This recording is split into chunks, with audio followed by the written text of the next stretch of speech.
Welcome to the official YouTube channel of SRN International School.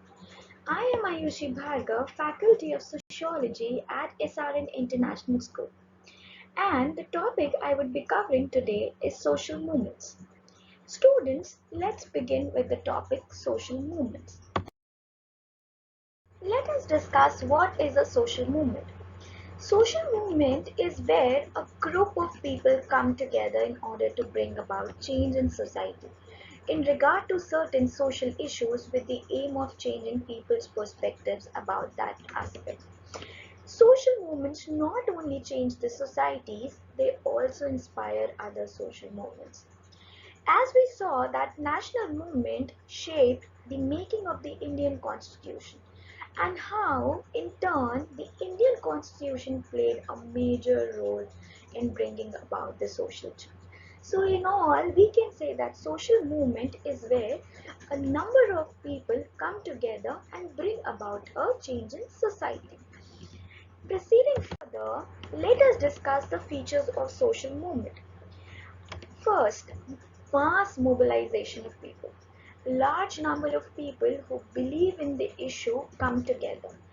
Now they are coming together voluntarily. No one is forcing them. New government. They are against the government and they need the new government. Now, sustained efforts over a long period of time. It is just not an effort of 1 day or 2 days or a fortnight, but it is definitely a sustained effort over a long period of time. Talking about its second feature, leadership in organization, anyone, people have someone to guide the people. Leaders have to make decisions and abide by them. It is definitely very essential for their progress. Movements always need a set plan to do things pertaining to the cause. They definitely have to do pre-planning regarding what they have to do and how it can help to the cause that they are fighting for. This all comes under leadership and organization. Proceeding to the next feature, that is changed orientation. The main aim of any social movement students is to change the mindset. Mindset means thinking of the people, how they are thinking, what their perspectives are about that particular issue. It has usually to do with social issues and seeing that what is was reflected in the society. Now, what we can do is, the main aim is, it tells us how they are going to protest and what they are going to fight for. So orientation has to be changed. Very, very important, another feature of social movement.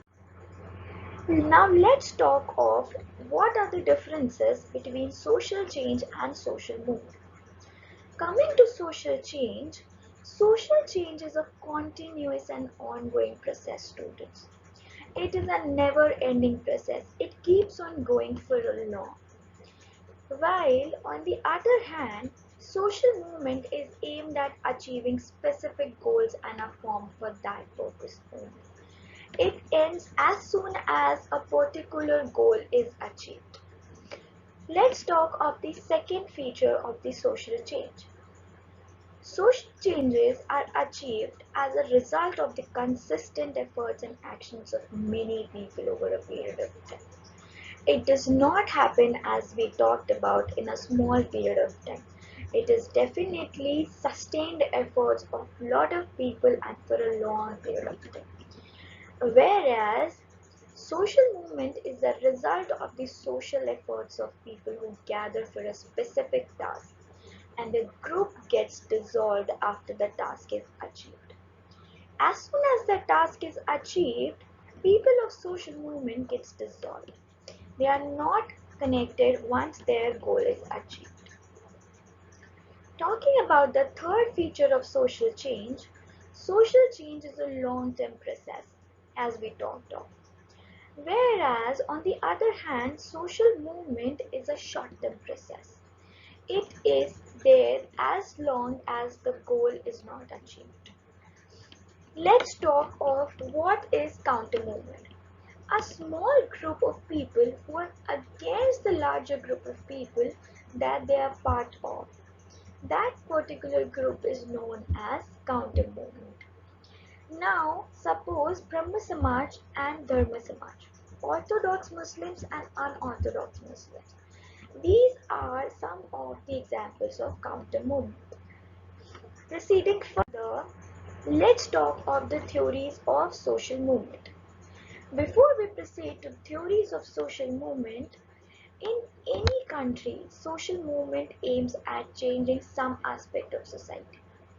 For an example, French Revolution against the monarchy when people were suffering, depressed and wanted freedom and equality students. Similarly, industrial revolt that happened in Britain that was protested by common man against they were paid low wages and treated very bad. According to Emile Durkheim, social movement can lead to disintegration or disorder of society students. Society is more important than individual students. He also spoke about division of labor, social facts, suicide, and religion. Social movements usually aim at improving the life of depressed class, and sociology is the study of society ultimately. Coming to theories of social movements, first theory is theory of relative deprivation. Everyone is deprived of something, but every deprivation does not lead to social movement students. Moreover, this theory states that when a particular group is deprived by any basic necessity, it will lead to a social movement. The basis of the theory is that individuals feel resented, unhappy with the situation. Secondly, has a psychological factor which convinces them that they are deprived. Now, let's talk of some of its limitations. Every deprivation should or not will lead to a social movement. Deprivation is not enough for a social movement students. Many other factors are also involved. Let's talk of another theory, that is theory of resource mobilization. Given by McCarthy and Zald, they said everyone in a social movement need not have self-interest. They said social movement is successful if one is able to mobilize resources. They can be people, good leaders, economic resources, political support. For an example, Anna Hazare did not have any self-interest. Talking of its limitations, according to sociologists, people can create resources. They don't have to mobilize them. A social movement need not depend on existing resources, new identities, new resources, etc. are created students. Talking of another theory, that is theory of collective action, given by Olson, who states that every individual who is part of social movement have a self-interest. As soon as their self-interest is fulfilled, they leave the social movement. The basis of this theory is human rational thinking. Why should one be a part of social movement if I don't benefit? So the basic premise is that they only take part in a movement if they have any self-interest. That was all. I hope you all must have understood social movements.